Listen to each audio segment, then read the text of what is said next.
we exist to preserve and make available resources that aren't found elsewhere, and because of changes in technology and some of the vulnerabilities that we've had in the past, we've had to come up with creative solutions to try to ensure preservation of materials in this building. And so even though it's not the most visible part of this project, the actual physical renovations, the new windows, filtering, shades, those kinds of infrastructure things are a huge part of why we did this.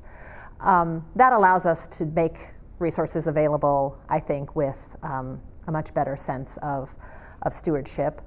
So I think university libraries like ours that have special collections and archives and historical materials have a long tradition of putting together temporary exhibits and focusing on a particular theme or a particular topic or a particular author. What I think is a little bit different is to have a permanent exhibit that is open all the time that we're open and that will always be available to people to give an overall sense of everything that we have. A lot of people do parts or pieces of what we've done, but I think we are still ahead of the curve in terms of putting it all together. What we have added really has been these rails all around the North Gallery, and they correspond with changes to the collections that are on display. So the rails tell the story of several of our selected collections. They provide more context, they provide opportunities to see materials and interact with materials that we couldn't make available before, videos and film clips and other things like that. So a tremendous amount of work went into selecting these and preparing them and making them ready to display.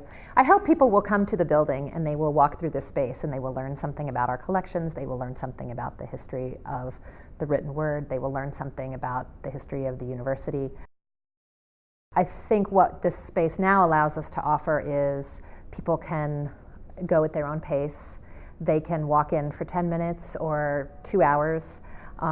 They'll have an opportunity, whether they're a casual visitor or a student between classes, to take their time and really delve into something that interests them.